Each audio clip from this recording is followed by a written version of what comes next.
किया गया और उनको बदनाम करने की एक नापाक कोशिश, एक मंसूबा बनाया गया।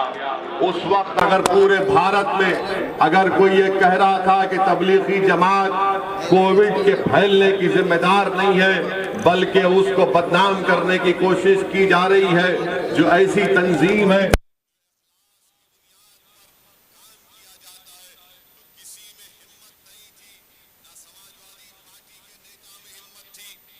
आरएलडी ना बसपा के नेताओं में हिम्मत थी कि ये इस ताल्लुक से कुछ कह सके।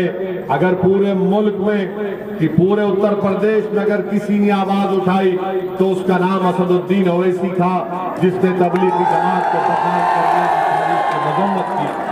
छपरौली की आवाम को मैं ये भी बताना चाहूंगा कि जब आप 10 फरवरी के दिन अपने वोट का इस्तेमाल करने जाएंगे तो याद करिए कि जब कोविड की वेव में आप जानते हैं कि 27 दिन में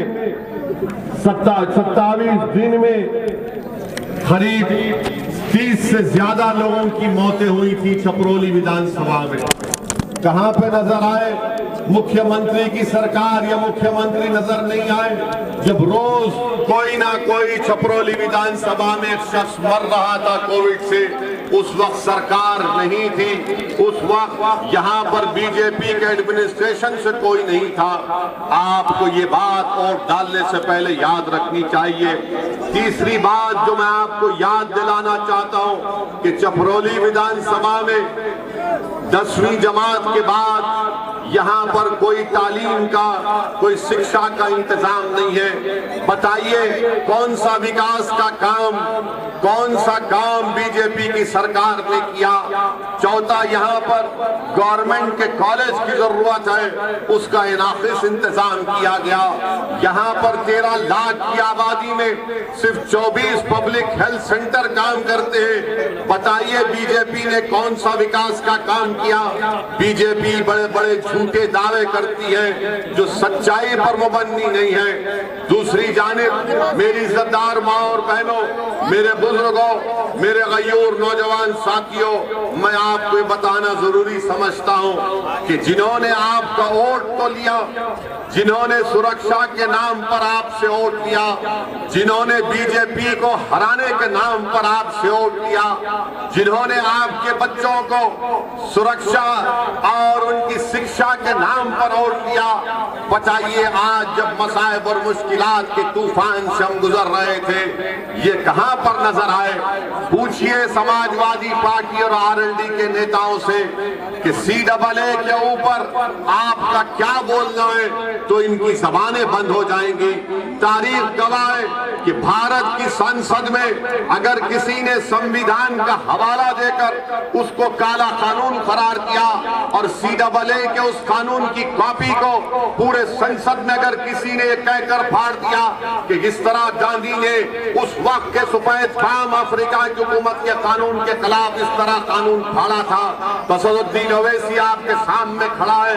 मैंने उस CAA कानून को फाड़ कर बताया कि ये काला कानून है जो मजहब के नाम पर भेदभाव करता है।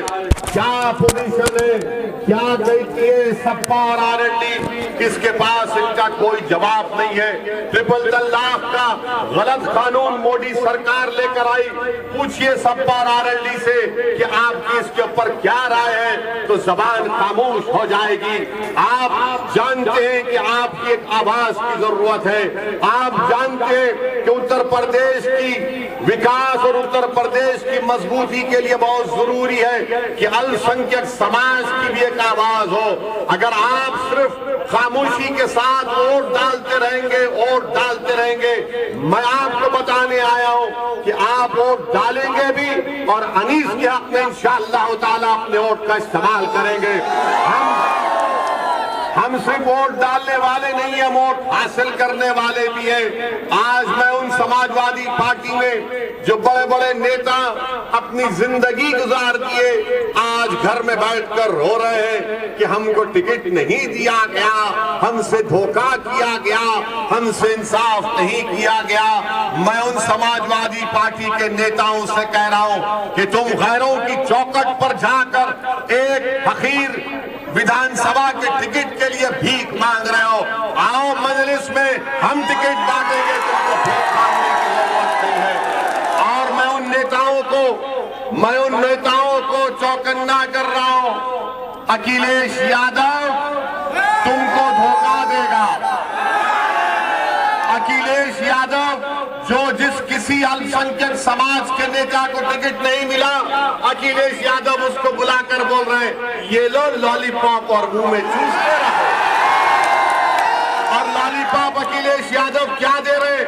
बोल रहे हैं कि सरकार आएगी तो तुमको एमएलसी बनाएंगे, सरकार आएगी तो तुमको राज्यसभा बिठा देंगे। अरे राज्यसभा तो प्रोफेसर के मुकद्दर में जिंदगी भर के लिए लिखा है, एमएलसी तुमको नहीं मिलेगा। एमएलसी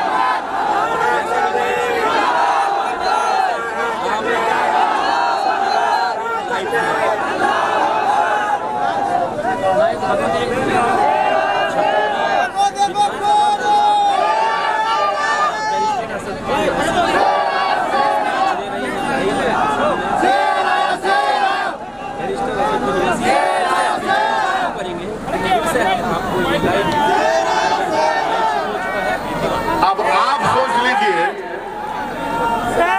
बाबा क्या कहते हैं विकास किया, अरे बिजली का इंतजाम नहीं किया, क्या खास विकास किया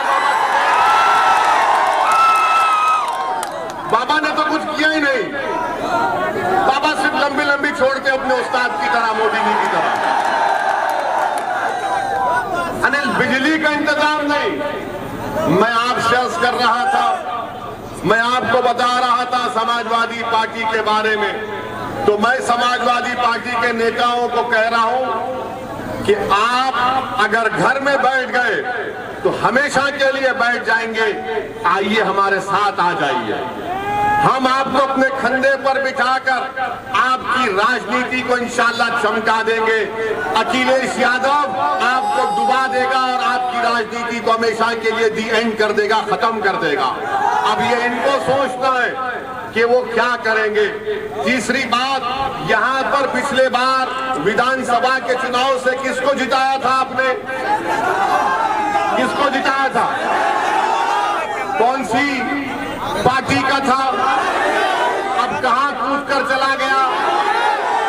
गुलाटी कहां मारा? अब उसका जिम्मेदार हम है। हमने आपको उसको कहा था कि बेटा गुलाटी मार के मोदी जी के गोद में जाकर चाय पी ले, हमने तो नहीं कहा था ना। अब जयंत चौधरी इस पर क्या बोलेंगे? जयंत चौधरी के पार्टी से ये कूद कर नरेंद्र मोदी और योगी के साथ बैठकर उस पार्टी का प्रत्याशी बनकर यहां पर आया है। आपका वोट जाया होगा, याद रखिए। आपने 2019 के पार्लियामेंट के चुनाव में बीजेपी को वोट दिया आपने? कितनों ने दिया? उठाओ, डरो मत। कौन जीता यहां से? कौन जीती? हम बोले थे आपको वोट डालने के लिए। आपके वोट की कीमत क्या रही है बताओ? 17 में आपने आरएलडी को वोट दिया, वो बीजेपी में दौड़कर चला गया। 19 में आपने बीजेपी के खिलाफ यहां पर आरएलडी को वोट दिया, तब भी बीजेपी जीती। आपकी जिम्मेदारी नहीं है बीजेपी को सिर्फ हराना, आपकी जिम्मेदारी खुद कामयाब करो और बीजेपी को भी हराओ। हमारे दिमागों में 50 साल से बात डाल दी गई, आप नहीं जीत सकते। मैं आपको मिसाल दे रहा हूं, हाथी होता है ना, तो बचपन से हाथी को एक मामूली सी जंजीर में बंद करके रख दिया जाता है, और जब वो हाथी बड़ा हो जाता है तो हाथी यही समझता कि जंजीर से जकड़ा हुआ हूं। मैं आपसे कह रहा हूं, आप बहुत ताकतवर हैं, अल्लाह ने आपको बहुत ताकत दी है, इन जंजीरों को तोड़ो, एक ताकत बनो। आपके मुकद्दर के फैसले आप खुद कर सकते हैं, बशर्ते कि आप अपने फैसलों पर एतमाद करें, बशर्ते कि आप पूरे अल्लाह की जात पर भरोसा करके अनीस के हक में अपने वोट का इस्तेमाल करिए। मैं आपको ये भी बताना चाह रहा हूं कि अगर जिंदगी हमसे वफा नहीं करेगी, अगर कोई कामयाब हो जाता है हमको खत्म करने के लिए, तब भी मैं आपसे कह रहा हूं कि अपने आंख में आंसू मत लाइए। हाँ, हमारी गाड़ी पर हमला हुआ, 4 गोलियां उन 2 लोगों ने चलाई, मगर अल्लाह जिसको बचाना चाहता उसकी कोई जान नहीं ले सकता।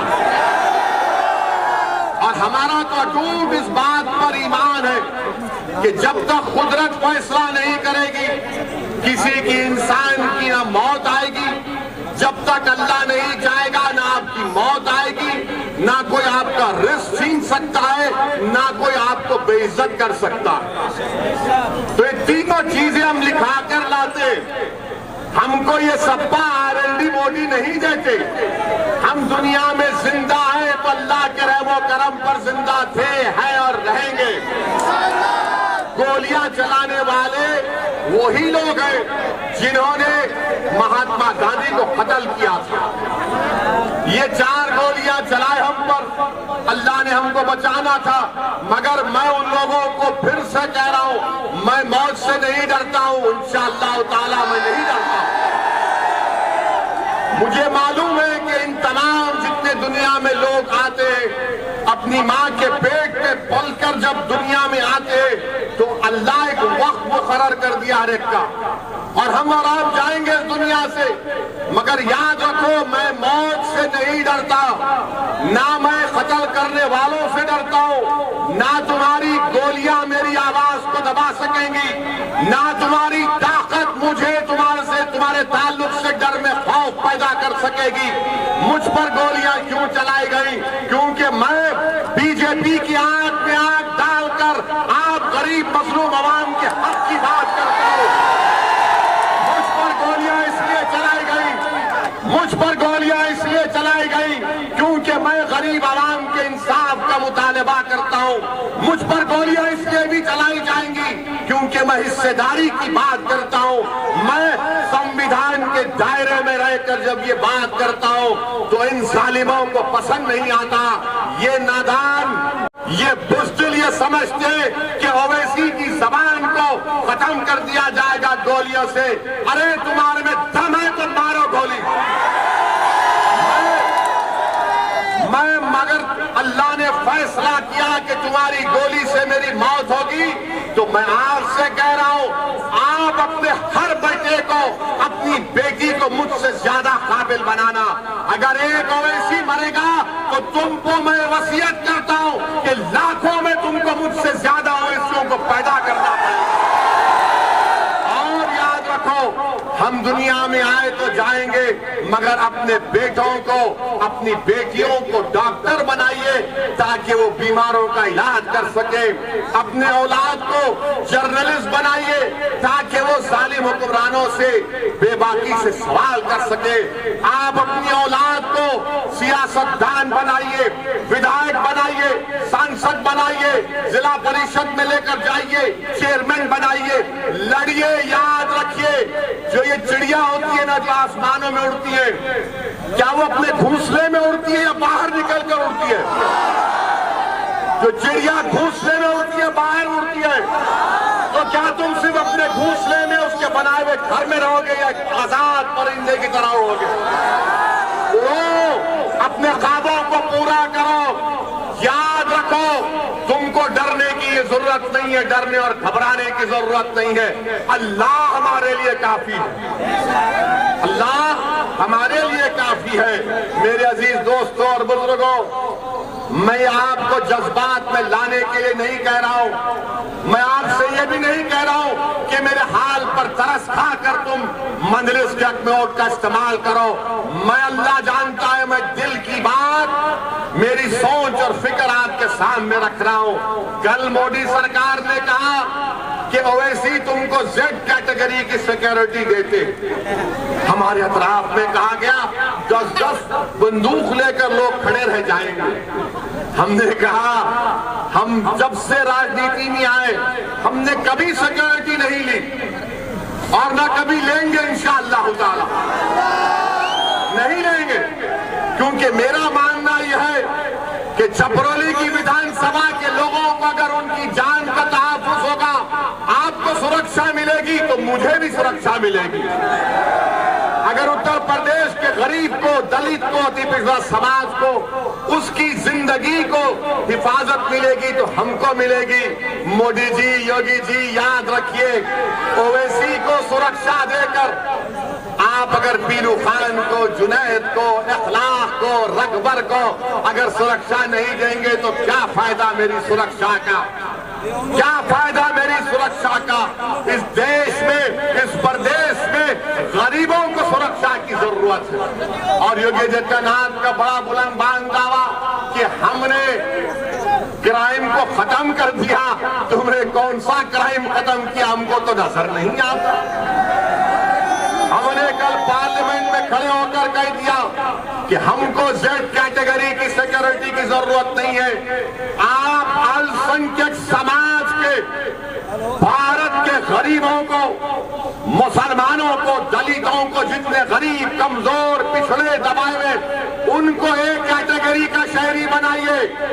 आज ये तमाम समाज नीचे तक आ चुका है, जेड कैटेगरी में आ गया है। मुझे सिक्योरिटी की जरूरत नहीं है, मुझे हिस्सा चाहिए। मेरी लड़ाई हिस्सेदारी की है, मेरी लड़ाई हिस्सेदारी की है। छपरौली में स्कूल होना चाहिए, छपरौली में अस्पताल होना चाहिए, ये हमारी लड़ाई है। मेरी आपसे अपील है कि आप इस लड़ाई में, हिस्सेदारी की लड़ाई में हमारा साथ दीजिए और 10 तारीख के दिन बटन के निशान पर आप पूरे एतमाद के साथ यहाँ पर मंजिल को कामयाब करिए। सलाम अलैकुम, खुदा।